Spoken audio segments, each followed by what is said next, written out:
Salam Sang Raja. Bab 95. Pemanggilan gila. Aku hanya tidak percaya, mari kita coba beberapa kali lagi. Kali ini mari kita coba satu persatu. Kata Fei sambil meraih tangan kecil loli kecil berambut ungu. Lalu, ada kilatan cahaya biru yang mendengung. Dia menghilang bersama Warif, tetapi loli kecil itu masih ada di sana. Setelah kilatan cahaya biru, Fei dengan marah kembali. Coba lagi. Fei menghilang lagi. Dia kembali lagi. Dia menghilang lagi. 10 menit kemudian, Fei hampir merasakan tangan kecil setiap gadis. Pada awalnya, orang cabul yang tak tahu malu ini sebenarnya memiliki pemikiran untuk mencari tahu mengapa teleportasi tidak bekerja, tetapi pada akhirnya ia pada dasarnya menggunakannya sebagai alasan untuk mengambil keuntungan dan menyentuh tangan kecil yang lembut dari semua gadis. Para bajingan perempuan semuanya adalah gadis-gadis muda yang cantik, jadi bodoh jika tidak mengambil keuntungan ketika ada kesempatan. Namun, teleportasi ke Lut Gholein tidak bekerja sekalipun, selain dengan Elena. Ini aneh, pasti ada alasan penting yang aku abaikan. Fei menundukkan kepalanya dalam kontemplasi dan mulai memikirkan beberapa alasan. Mengapa meskipun mereka semua bajingan perempuan, hanya Elena yang berhasil dibawa ke sana, Lut Gholein, sementara orang lain tidak bisa. Fei tiba-tiba memperhatikan bahwa kesempatan ini agak mirip dengan situasi sebelumnya ketika ia secara tidak sengaja memicu salah satu keterampilan ilahi, summon. Begitu pula di bawah pengaruh skill summon, hanya Elena yang bisa dipanggil ke dunia nyata, sementara tidak ada orang lain yang bisa. Memikirkannya, mata Fei akhirnya berhenti pada sosok kunci, Warif berpakaian biru. Sedikit senyum tipis muncul di wajah Warif. Warif, tahukah kamu apa yang sedang terjadi? Fei tampaknya telah menebak sesuatu. Iya Pak, alasannya sangat sederhana. Miss Elena adalah tentara bayaran kamu, dia menandatangani kontrak of employment dengan kamu, sehingga dia dapat menggunakan kekuatan pekerjaan untuk mengikuti kamu melalui teleportasi ruang waktu. Namun, gadis-gadis lain tidak menandatangani kontrak dengan kamu, jadi aku khawatir bahwa aku tidak dapat mengambil keuntungan dari kekuatan kontrak untuk membawa mereka bersamamu. Lut Gholein. Kontrak of Employment. Petik 2. Kilatan kilat terlintas di benak Fei. Tiba-tiba, dia merasa bahwa dia menangkap poin penting, dan misteri di balik summon keterampilan juga mulai mengungkap wajah aslinya di balik tabir misterius. Iya nih. Fei tiba-tiba sadar. Alasan mengapa dia hanya bisa memanggil Elena dari dunia Diablo ke dunia nyata adalah karena adanya kontrak kerja di antara mereka. Kontrak ini secara otomatis ditandatangani setelah ia menyelesaikan misi pemimpin tentara bayaran Kasia untuk membunuh Gagak Darah. Itu adalah hadiah untuk menyelesaikan misi, dan itu juga merupakan faktor rahasia yang telah diabaikan olehnya.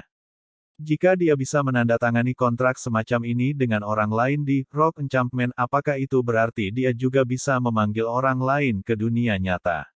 Fei tidak sabar untuk memverifikasi ide itu.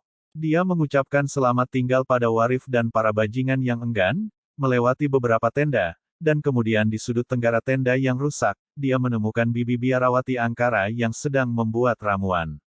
Kontrak. Setelah mendengarkan spekulasi Fei, sebuah cahaya muncul di mata Angkara seolah-olah dia memiliki pencerahan yang tiba-tiba, dan kemudian dia perlahan-lahan berkata, tebakanmu benar, ini mungkin alasan mengapa Elena adalah satu-satunya yang dapat mengikuti kamu ke duniamu.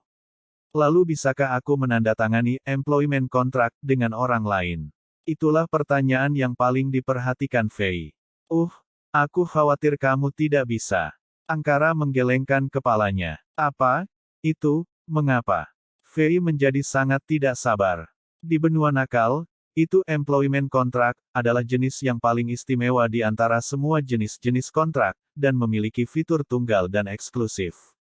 Karena kamu telah menandatangani kontrak dengan Elena, kamu tidak akan dapat menandatangani kontrak semacam ini dengan orang lain, kecuali jika kamu mengambil inisiatif untuk mengangkat kontrak dengan Elena. Kata-kata Angkara perlahan membuat hati Fei tenggelam, dan warna wajahnya menjadi lebih buruk. Mungkinkah ditakdirkan bahwa dia hanya bisa memanggil satu orang dari dunia Diablo ke dunia nyata? Mengutuk. Namun, bagaimanapun, Mengangkat kontrak dengan Elena adalah sesuatu yang Fei tidak pernah bisa lakukan. Sudah lama Elena memberitahunya bahwa untuk bajingan wanita, dipecat oleh majikan sama dengan kehilangan kejayaannya, yang bahkan lebih buruk daripada mati. Selain itu, setelah bekerja sama dengan tentara bayaran yang cantik ini begitu lama, pasangan itu telah mencapai kondisi di mana hati mereka terhubung, dan Fei mulai memiliki perasaan yang tidak terpisahkan terhadap bajingan wanita cantik dan lembut ini. Tetapi pada saat itu, dengan senyum misterius di wajahnya, Bibi Angkara melanjutkan, namun, di benua nakal, selain kontrak kerja, ada banyak jenis kontrak lain yang memiliki efek serupa, seperti friendship kontrak, servant kontrak, part kontrak, apprentice kontrak, clan kontrak, dan seterusnya. Jika aku tidak salah menebak, setelah menandatangani kontrak ini, kamu juga dapat mencapai efek yang kamu inginkan. Mengapa tidak mencobanya? Petik 2. Busa putih mulai keluar dari mulut Fei. Pada titik ini ia akhirnya 100% yakin bahwa ia baru saja dipermainkan oleh biarawati tua nakal ini yang suka mengolok-olok orang lain. Di pegunungan belakang di Chambord City, labirin gua bawah tanah berdengung. Dengan suara cahaya yang akrab, sesuatu tampak gemetar dan berjuang di udara, dan kemudian pada saat berikutnya, sebuah portal teleportasi besar berwarna biru langit tiba-tiba muncul di aula batu. Fei keluar dari portal. Kemudian, di belakangnya, sesosok kurus yang diselimuti jubah ungu segera mengikuti dan muncul, dan segera setelah itu, seorang pemanah cantik dengan baju besi halus dengan rambut berwarna merah menyala membakar muncul, dan seluruh tubuhnya bergelombang dengan atmosfer yang kuat.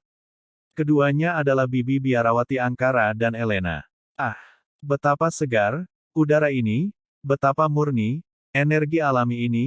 Angkara duduk di aula batu dengan mata terpejam, menghirup udara dalam di benua Azeroth, dan dengan ekspresi bersemangat dia berkata, "Ini adalah perasaan dari dunia yang cerah." Akhirnya, Fei dan Elena memandang Angkara yang emosional dan tidak ada yang mengatakan apa-apa.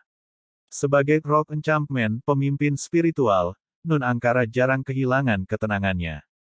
Ketika kegelapan menyelimuti benua Rock, dia menggunakan bahunya yang kurus dan memegang harapan semua orang dan menjadi nabi benua Rock. Seperti suar di malam hari, dia memandu jalan semua orang maju dan membawa jejak cahaya yang lemah dan harapan bagi para penyamun. Di mata semua orang, selama ini, Angkara telah menjadi definisi manajemen yang tenang.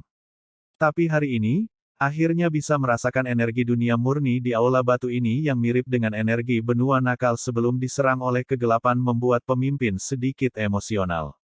Setelah beberapa saat, perasaan Angkara akhirnya perlahan stabil. Tuan Fei, apakah ini negaramu? Labirin gua bawah tanah misterius yang dibicarakan Elena. Mengapa aku memiliki perasaan deja vu?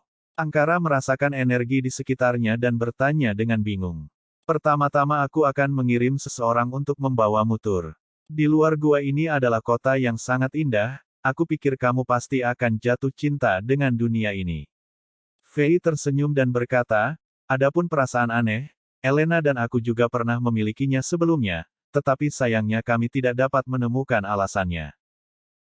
Angkara berpikir sejenak dan mengangguk untuk menunjukkan persetujuan. Fei bergerak dalam pemikirannya, langsung memakan semua anggota MP dari karakter barbarnya. Dia membuka 3 portal teleportasi dan memanggil selusin bajingan wanita cantik dan dada besar yang cantik, Charsi ke aula batu. Setelah dengan hati-hati menginstruksikan mereka dengan beberapa hal, ia berjalan keluar dari aula batu, memanggil petugas penjara Olek di kejauhan yang bertanggung jawab atas pekerjaan pembongkaran, dan memerintahkannya untuk membawa biarawati Bibi dan yang lainnya dalam sebuah tur di sekitar kota. Dimengerti, Yang Mulia. Melihat bagaimana lebih dari 10 orang tiba-tiba muncul entah dari mana, Olek hanya merasa bahwa dia tidak memiliki cukup sel otak untuk memahami situasinya. Dia tidak tahu bagaimana orang-orang ini menghindarinya dan para tentara berpatroli di luar dan masuk ke aula batu, tetapi Yang Mulia jelas mengenal mereka dengan sangat baik. Olek tidak berani bertanya, jadi dia dengan hormat mengambil Angkara dan yang lainnya dan berjalan keluar dari aula batu. Pada saat itu, Fei tiba-tiba meraih tangan kecil Elena dari belakang. Dia berbisik di samping telinganya, kamu sudah sangat akrab dengan dunia ini, jadi jaga suster Bibi dan gadis-gadis dengan baik. Baru-baru ini, Ada banyak orang luar yang datang ke kota, jadi jangan terlibat konflik dengan orang lain. Jika ada sesuatu yang salah, kamu dapat berkonsultasi dengan pria gendut itu. Fei menunjuk petugas penjara Olek, lelaki gemuk itu sangat berpengalaman ketika berhadapan dengan orang-orang dan situasi. Saat berbisik, rambut Elena di atas tepi telinganya dengan lembut menyapu pipi Fei, dan bermain dengan perasaan hatinya. Elena menunduk dan merasakan kehangatan dari tangan Fei, seolah-olah dia sudah terbiasa dengan Fei memegang tangan kecilnya, dia tidak lagi malu dan hanya tersenyum dan mengangguk. Kamu tidak keluar bersama kami? Dia bertanya dengan tenang. Fei tersenyum dan berkata, aku masih punya sesuatu yang harus diurus. Pada saat ini, kedua orang itu seperti bocah lelaki dan perempuan yang berusaha menghindari pandangan guru dan diam-diam berbisik di belakang kelas. Suasananya memesona, dan ada perasaan memerah dan berdebar-debar. Akhirnya, Elena pergi dengan gembira. Bersambung.